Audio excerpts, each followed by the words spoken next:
Hey, this is Brent Jensen, and you're listening to No Sleep Till Sudbury, the show where we talk about the music that makes your skin vibrate. And today, making his triumphant 23rd appearance on the show from New York City, it is my pal and the supremely gifted musician, Mr. Rob Preuss.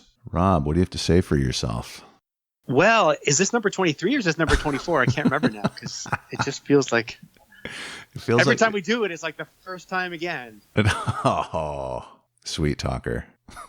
It's amazing. Well, it feels like 23 in a good way. It's very familiar and late. It definitely does. No, it's cool though. I mean, we've done a lot of fun stuff. We did that Halloween episode. We've done all kinds of things. Yep, we've been through it all. Now we did one. It was only the one when you were actually down here, right? That was the Halloween one. Yes, the Halloween one was in a studio on what street was That's that right. in New York City? It was on 72nd Street. Yes. Yep, 72nd. Yeah, that was cool. And you played. It was Halloween. You played some stuff on the piano. That's right. Yeah. Oh, those were the days. Now we're trapped inside our homes. I know. But we're surviving. So how's it going in New York City for you during COVID? It's going okay. I mean, it's definitely weird. Like, I live in Queens, so I'm not right in the city all the time anyways. Mm-hmm. And the fact that I haven't really been in the city, I've been in a few times, like I've driven in, and it's so weird to like be in the areas that I'm used to and like normally, just crammed with people. And it really is just weirdly empty. Oh, like other than the people that are just living in the areas, there's nothing really going on. It's very strange. Wow. I just can't imagine that, having been to New York City. Yeah, no, I know. But then like in our neighborhood, which is somewhat more suburban location, it doesn't feel that different, except for the fact that a lot of stores are closed up and all that kind of stuff. Mm-hmm. But like the neighborhoods, like you look outside and you kind of could pretend that it's a normal day, even though it's still not really, right? Yeah, it's like that here in the suburbs, in that if you looked at the window, it doesn't necessarily look like we're in the middle of a pandemic, but yeah, I couldn't imagine walking the streets of New York City right now in these times with it'd be like a ghost town. It's just so surreal. Yeah, and that's what's weird is that that there's really no visitors. Like when you see the people on the streets, you think, well, these are people that just live here, because tourists have no reason to come to the city now because there's nothing to do, right? So basically, who you're seeing are the residents of the city. Yeah. And there's still a lot of those as well. I mean, that's the thing. There's still so many people, right? Mm-hmm. But it's weird to see hotels and things and just think, oh, it's all just kind of closed up right now. I was just reminded of something David Lee Roth used to do when he was with Van Halen, and what they would do when they were on tour. He would bring his bike with him. And after the show was over and after all the frivolity was done, he would get on his bike and drive around the city at like 3 a.m. just to kind of have a look at the city, from the perspective of just kind of seeing the architecture and that sort of thing without having the citizens of the city influence his perception of it. Right. Yeah. Wow. He made a point of doing that in That's cool. Pretty much every city that they toured in. That's really neat. And I mean, and it's interesting because you think of rock and rollers on the road and you think you don't really know exactly where you are, but you're just kind of doing the same thing because you pull up to the venue or whatever, especially if you're on a tour bus and sleeping and stuff. And it can become very monotonous in that way, which is weird because people always think of traveling to be such a glamorous thing. But when we were traveling with Honeymoon Suite one time in Europe, I made a point of like getting up early and trying to get out and see cities and things as well. And I thought this is an opportunity to see places that I may never get to again. So I got to try to get this perspective of what it's actually like in these places. And it was kind of amazing. But I can imagine for David Lee Roth, like he did it so much too, right? Oh, yeah. But that's cool that you did that, because I feel like I would do the same thing. I would want to take advantage. And if you're in, Singapore or Portugal, whatever it is, like you want to kind of, make the best of it. So, but for sure. I'm at the same time, I mean, if you're doing this for decades, I could see how you'd be maybe a little bit jaded, but I think of a guy like Elton John too. Like I just finished listening to the memoir of his autobiography. Mm-hmm. And he talks about that too, like the fact that he spent his whole life on the road. Like he didn't really know a life beyond doing what he does, which is being a performer. For 50 years, practically 50 years, that's what he did. Year in and year out, he performed so many shows every year. Yeah. And I remember at some point in the 90s, he would have these huge wardrobes brought with him and stuff. And it's crazy. Like, you would think that you hit a point of success where you could be like, I'm going to kick back now and relax. But you realize he loves performing. Like, to hit 72 or 73 now, he's been on his final tours, and who knows after this all now if he's even going to resume again, right? Yeah. Because it was going to be his farewells anyways. But you think how much of his life he dedicated to just performing for people, because that's really, he loved to do it so much. Yeah, that's incredible, really, if you think about it that way. The Stones used to do that too. Crazy. They would spend obviously a lot of time on the road, especially later on when they established themselves in their later years. And what they would do was rent out massive suites in hotels, and they would have someone come in beforehand and put their pictures on the wall that they had brought from home, and they would have massive wardrobes and even the furniture. So it was almost like crazy, which is really excessive. But it's kind of funny that they actually did that. So it was like being home every day. I guess those are the things that help you cope when you're out there.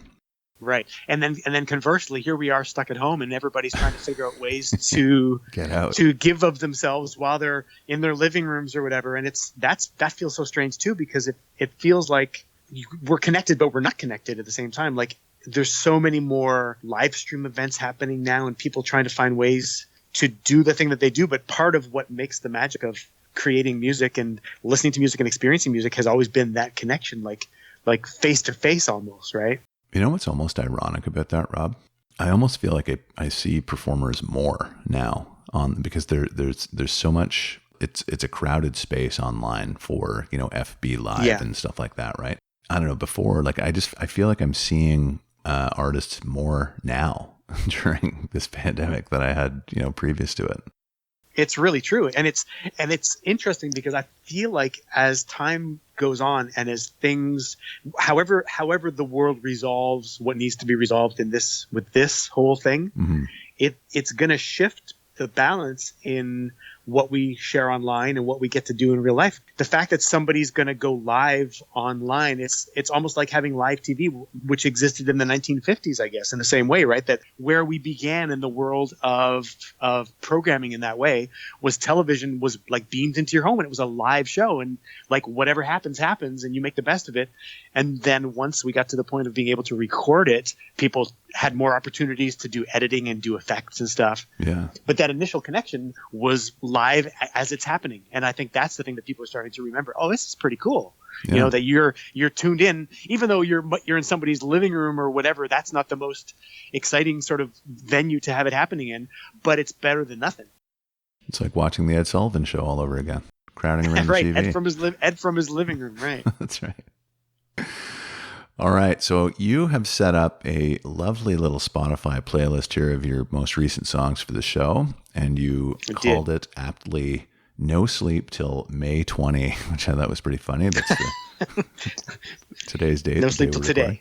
Yeah, that's right. So, as usual, it's varied in terms of genre and style, which I love. It's fantastic. There's some very interesting picks on here. So if you are ready, let's kick it off. Yes. There's a slight theme to it all, which you would never think there's a theme. Okay. But the only theme, because I think when we talked about maybe doing another episode, you had said, just to see what I've been listening to in this period of isolation or whatever. So, yeah. I mean, I'm always listening to a lot of music anyways. And I think that what struck me as an idea for the songs that I wanted to put on the list were people who've passed away. Because we've had a lot of weirdly not coincidental, but people are always passing away. Mm-hmm. But unfortunately, with COVID-19, that's also hit people who maybe have left us sooner than we would have expected or would have liked them to have left us. Mm-hmm. So there's a few on the list that I thought of for that reason, or connected to it for that reason. So okay, this is very interesting. Yeah. So now. The first song that you have is by Queen, and there's an interesting story behind this. The song is "The Fairy Feller's Masterstroke" from Queen 2.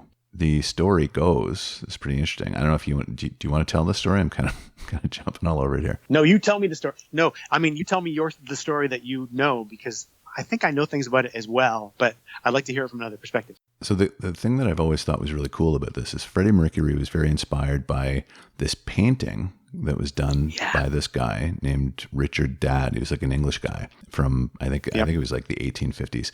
And he painted this painting called The Fairy Feller's Masterstroke from an asylum that he was committed to because he had killed his dad. And back then, they called these asylums lunatic asylums. So he was in this lunatic asylum and he painted this painting. And Freddie Mercury was fascinated with this. And for Queen too, he wrote this song. And I think the song is basically about the characters in the painting. Totally. Yep. Yeah. I didn't know that when I was a kid because Queen 2, I think Queen 2 was the second Queen album that I owned when I was like 10 years old. Because at first, of course, was A Night at the Opera, Bohemian Rhapsody on the radio. And I was like, what is this? So A Night at the Opera was my first. And I think I went back to Zeller's like days later to get whatever else was in the Queen bin. And I think I could only get one album. And I was attracted to Queen 2 just because I thought the cover looked kind of weird because it was all black on the front. And I think it was all white on the back. And so that was like my first step towards getting into the back catalog of Queen. I always loved the whole album. It's actually still, I think, my favorite Queen album. But I didn't really know about how literally he had painted it until many years later. Mm-hmm. Probably not until the 90s even, because I was going backwards and listening to the music of my childhood. And everybody was saying about how he was basically narrating the picture. And I thought, that's amazing. Then when I finally actually saw the painting, it kind of blows you away how you can make the connections to it all. Yeah, for sure. Which I love. Yeah. So that slight connection, which brought me back to Queen 2, was because he was the singer for this band called The Pretty Things. His name was Phil May. Mm-hmm. He passed away last week. I never really knew the band The Pretty Things very well, except they would come up on some psychedelic playlists that I have made in some compilation albums that I had. And I always knew their name when people referred to like 60s bands, you know? Yeah. And there's so many bands from that era that I hear and I think, oh my God, I love this music. And I never really know who they are, but I always want to know more. So I was like reading all this stuff about Phil May and The Pretty Things, and there was a couple of songs that I listened to that totally reminded me of Queen so much. Uh-huh. And there was a song that they had called I See You, and I thought there's no way that Freddie Mercury was not like totally inspired by this music, because it just sounds like something that Freddie would have done. And this was from 1968. Okay. I mean, Freddie was definitely in the world of music already, but to me, some of what Freddie does and had done on that record is hearkening back to The Pretty Things. Interesting observation. You know what I'll do? I'll drop this song into the Spotify playlist, because then you can kind of hear the influence on it. And It's not the same style of song. Like Fairy Feller is a really cool song because it's got all the harpsichord and stuff, right? Like it's very medieval sounding in a way. But this Pretty Things song that made me think of it is more of like another ballad on side 2 of Queen 2. But it definitely has that kind of feeling to it. You'll get it. Awesome. Love it. Next, you have a very interesting selection. This is the first time that this individual makes it onto the show. It's Lionel Richie, and the song is You Are. Come on. How much do you love that song? Really? Come on now. You have to go back and you have to take your mind back to 1982 or 83. It's super catchy, I'll tell you. I don't mind. Isn't it? Like it is. It's ridiculous, though, because like I hadn't listened to it in so long. And one of my isolation guilty pleasures has been listening to replays of Casey Kasem's American Top 40 song, like the countdowns. Yeah. And so on iHeartRadio, they've got the AT40 station, and it's nothing but playlists of like his old episodes, you know? And so this came up at some point just a few days ago, I think, and it was counting down the hits from it was either late 82 or early 83. Yeah. And this song came on. I mean, of course I know the song because you couldn't get away from Lionel Richie in that way, right? He was all over the radio. Yeah. But something about hearing it in this environment in the last week or so, I was really tuned into the bass, like the synth bass and stuff. And I thought, this is so like purely 80s, but it's fantastic. Like the musicianship on it is ridiculous because there's a guy, I didn't even bother to look and see who the keyboard player is, but the synth bass on it is so amazing. Like it's just like he's playing so many different kind of riffs and, just cool stuff. And I love that kind of stuff. And I never really wanted to do it. But as I got older, I was like amazed at trying to learn it and learn how it was done. But I thought, man, it's just a really fun song. Like music in that era was just very, very happy music, and it makes you happy to hear it. Yeah, no, I totally agree with you. But the other thing that kind of blew me away listening to it as well was the fact that Richard Marx did a lot of the background vocals on that song too. No, I didn't know in the that. early 80s. Yeah, when he was first in LA, he was doing a lot of sessions, like getting called as a session singer. And I had heard that he sang background vocals for Lionel Richie on All Night Long. Oh. He's in the background in like all the party scenes, the party vocals. Yeah. But I was listening to You Are, and as clear as day, I thought, I can totally hear Richard Marx in there as well. So I went onto the Wikipedia page for the song, and it says, yes, he was singing on it. So wow. I love those. Those are the kind of like little behind the scenes discoveries I always like making about music as well, Well, I love that about you. I love that you dig into stuff and listen to, songs track by track and try to figure out riffs and listen for, bass lines and stuff like that. It's fun. And for me, like, I guess because I'm hearing things differently now, and I guess that's part of the thing I really appreciate about doing the different kinds of musical stuff that I've done, like working in theater and getting to know the sound of orchestrations and stuff, that I go back to music I loved when I was a kid, and it's like new music to me in a way, because I'm hearing new things.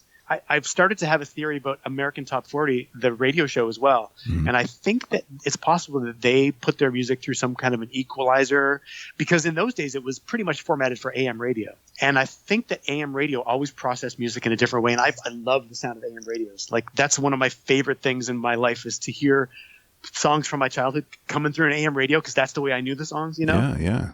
But I've been noticing that I'm hearing things that I've never noticed before in some pop songs that I know really well. And I started thinking maybe it's got something to do with the equalization that they're filtering the music through. But I love it. Whatever it is, I think it's really cool. Because it's like I'm hearing, stuff is definitely jumping out in weird ways to me. Or it's me. I'm like maybe just losing my mind from being stuck at home for 2 months. It's probably a combination of both. That could be it. So, yeah. All right. So next you've got, this is a good pick. This is Thomas Dolby and Screen Kiss.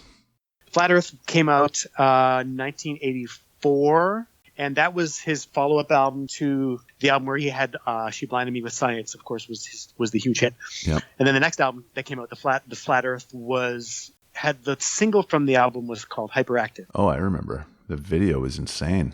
Yeah, it was crazy. He had a cool, crazy video for it and stuff. But Screen Kiss was the song that I just picked off the album. The whole album is a favorite of mine, like from start to finish.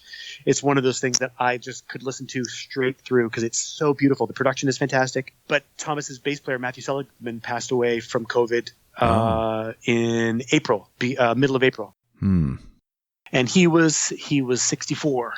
He was a fantastic musician. He used to play with this guy named Bruce Woolley as well in the 80s.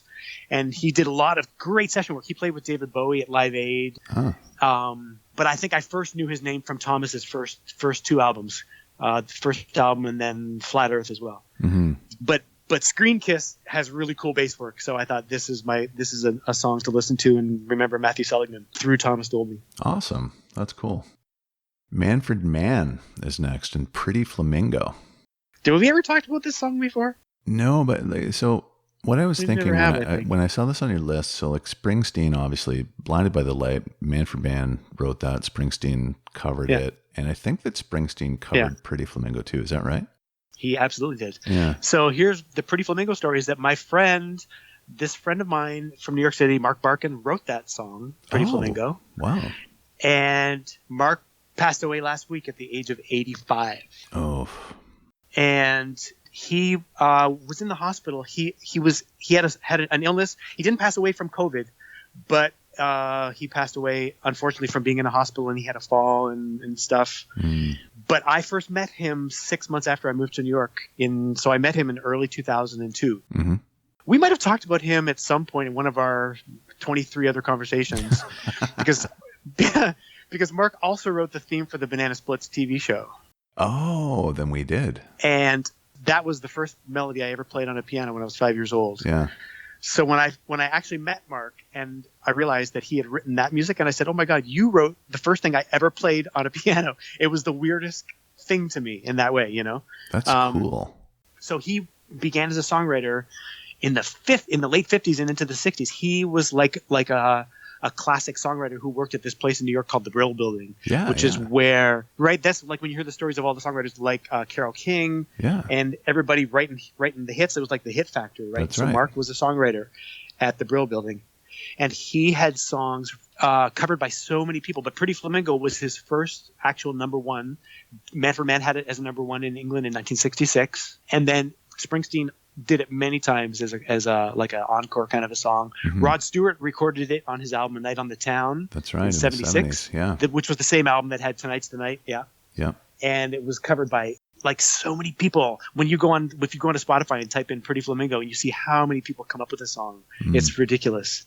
But Mark was a good friend of mine, and we wrote some songs together in the early 2000s as well. I've never released them, like I've never done anything with them, and I've always been intending to like make a Bandcamp page or something and share them. It's like maybe a half a dozen songs that we wrote together. Yeah. And I did some pretty good demos of some of them as well, so that may see the light of day. You should. But I know I really should, but I put Pretty Flamingo on our list today just because I thought that was his song. That was like the one song. Although he had songs from Elvis Presley recorded some of his songs as well. In a couple of Elvis films, he even had his songs done. Wow. Yeah, it's crazy. I'll share. I have a Spotify playlist that I made of Mark's songs as well, like of all the different recordings that have been done of his music over the years. Yeah, send me the link. I'd love to see that. Crazy. That's cool. I will. And for your last song, my friend, it is Kraftwerk Metropolis from Man Machine. Yes, and auf Deutsch, it's Die Menschmaschine. They used to do their albums in German and English, and I think when I was a kid, I had their album. I think the first copy I had was in English, The Man Machine. Mm-hmm. And then my cousin in Germany sent me a German copy, and it was Die Menschmaschine. And so they would it was the coolest thing ever because they would just re-record all the vocals in German or in English. Wow, I didn't know they did that. Oh, yeah. But Florian Schneider, who was one of the founders of Kraftwerk, he passed away last week. And he was, oh my God, I don't want to screw up his age now, but he was in his late 70s, I think. But Kraftwerk was a huge influence on me in my life. And that's one of the bands, and their music never really leaves my mind. When I think of music that I love and that I'm inspired by and that I just could never get enough of, they're always at the top of my list. Mm-hmm. Well, they're in my top 20 anyways. There's a lot of bands in the top 20. But I think Kraftwerk, just as a beginning of electronic music kind of crossing into the pop music world, they did it so well, and they inspired and influenced so many people. Oh, yeah. And I just never get tired of that music. Like hip hop, they've influenced to a degree. Yeah, for sure. For sure. They did an album called Trans Europe Express, and that was the one that people say was like one of the originators of like when they did it. When was it? Africa Bambaataa did Planet Rock in the early 80s. At first, I thought that they had recreated or they had used an actual recording of Kraftwerk, but it turns out that they actually went in the studio and recreated it. So they didn't just take the record and just play the album and loop it. They really recreated the sound of the drum machine. Yeah. But it was clearly inspired by Kraftwerk. So yeah, they set a mark in the sound of electronic music, and it's resonated through today, Yep, definitely. Well, tell me how have your listening habits been these days in these weeks? Good. People, especially yesterday, people sent me songs, which I was very humbled by. I thought that was really cool because people know that, I like discovering new music. Stephen Stanley, his drummer, got me onto someone named Taitur. I don't know if you know that name. He's a European. Oh, well, I've heard of. Yeah. Yes. He has a song called Louie Louie. Uh-huh. That is just like it's not the Louie Louie, but like it's an acoustic. He's a singer-songwriter, very simple, but just super unique, and it's just got that X factor that I've been playing it like over and over. It's fantastic. So when I think of that name Taitur, there's for some reason I always feel like it reminds me of Bjork, but it's not Bjork. But there's something about the voice. I remember reading somewhere about is it one guy or is it a band? It's one guy. It's the one guy. Yeah. That's cool. Yeah. Yeah. Nice. Yeah. Really cool. And kind of, very distantly related to that, old stuff from like Laurel Canyon, singer-songwriter stuff, The Association, nice. Neil Young, CSNY, stuff like that. Yeah. Just really getting into that lately. Never get tired of that sound either. No, it's so rich and full and simple yet. Yep. Like it's so great. I just love it. That's something that I love, like what I was saying about that band, The Pretty Things, from the late 60s as well. Mm-hmm. There's something about the recording techniques that led, like in that period where it was so experimental, but it was really raw at the same time, because you had to capture and commit what you were making, like what you were recording. Yeah, definitely. That's a great way of saying that. I love that. Well, I've been doing some work with this country singer from Ottawa. His name is Drake Jensen. Oh. And he just released a single last week of a thing that we did in the last year. Mm-hmm. But I've been mixing a new song he's going to release. And I've been like refining the vocals and the background vocals and all these elements in the mix. But I keep going back to listen to recordings for inspiration, to see like production ideas, and like how can I place things in a mix? And I listened to a song, I think it was like a Doobie Brothers, like something from an early Doobie Brothers record. Okay.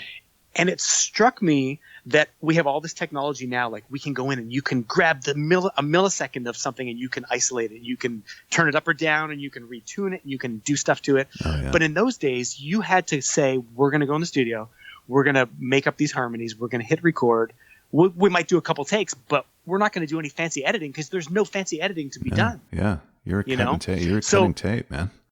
You really are. So it makes me even more impressed and amazed to hear the choices that people make and the choices that they were able to make and live with, given the limitations of the technology. And I try to live with those limitations sometimes now too. Like even though I could go in and manipulate everything, mm-hmm. I try to remember what it would feel like to not have all those choices. I think that's so great that you do that, because there's it's hard to do though. Yeah, but there's a veracity in that, and it's so approachable. You know what I mean? I don't know. I go on about this stuff too much, but I love that.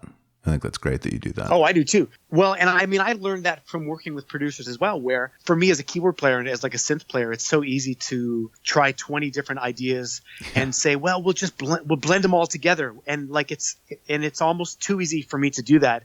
Whereas like when I was in Honeymoon Suite, our producer would say to me, we don't want to spend all these tracks for the synthesizers. Just make one track and make it count, And it kind of sometimes it would like be a little upsetting to me because I thought, but I'm so used to like doing the new wave synth thing where you can layer and layer and layer, right? Yeah. And he was like, no, man, like this is Ted Templeman who made Van Halen records, right? And he's like, I don't want to have time to mix 5 synth tracks. Just give me like maybe 2. That is so right? funny. But I learned to love that because I learned, like it sort of taught me that you can say a lot with a lot less, but you just kind of have to just make it count and sort of just sit in the mix. Yeah. And it's so you like now you can go back and forth. You have both options available, but simpler is often the better way, I think. Yeah. Speaking of Ted Templeman, his publisher just sent me his new book. He's got a new book out called something, I can't remember the name of it, but about producing and about his time with Van Halen. And did we? Does he really? Did you and I talk about that? Oh, no, we didn't, because somebody told me that he also worked with Honeymoon Suite. Yeah. Yeah. So he's got a new book. Yeah. I'll let you know when I get it. It's in the mail right now. Oh no, he produced. Well, the first thing that we did with him was we did the title song for Lethal Weapon, for the film Lethal Weapon. Yeah. Because at that time he was like the head of A&R at Warner Brothers, mm-hmm. and so they asked us to record the song. They wanted Ted to produce it, and so that was like our trial working relationship. So we recorded that one song, and then so that was in the beginning of '87, and then that summer we went back to LA for like 4 months and recorded Racing After Midnight together. Wow, that's cool. Is he a cool guy? Yeah, he was really cool. But I've always he would tell us stories about working with the Doobie Brothers and working with Van Halen mm-hmm. and working with Van Morrison. But I've always thought it would be great to like hear his story, like even more so if he's got a book coming out. That's amazing. Yeah, I read a little excerpt of it, and it sounds really, really good. Oh, cool. So yeah, I'll let you know when I get it. That's amazing. Mm-hmm. Oh yeah, maybe you can do a talk with him. I'm going to try. The publisher sent me the books. I'm going to see if I can. He didn't write the book. He wrote it with a guy named Greg Renoff. So I think Greg is down, but I don't know about Ted. I'll reach out and see if we can get him. That would be cool. That would be very cool. Maybe I'll just drop your name and say, well, Rob Preuss said that. I have some good old pictures of us all together in the studio that one day I'm going to put a book together, like a photo book, and I'm going to put all these pictures because I've got like great recording stuff, especially from our time with Ted, when Michael McDonald was with us in the studio as well. Like, it was such a great time. Oh man, you should. You've got so much stuff. Oh yeah, you got to get it out there. Yeah. Yeah, I know, it's crazy. Definitely. Ted was the funniest though, because there was a song on the album. See, now we're diverging too much. But there was one song on the album that we could not finish. Like, we had a great bed track. Like, we had the music was happening. Yeah. And we were having the hardest time coming up with like the melody and the lyrics for the song. And Ted was like, "Oh, let me give it to Michael McDonald."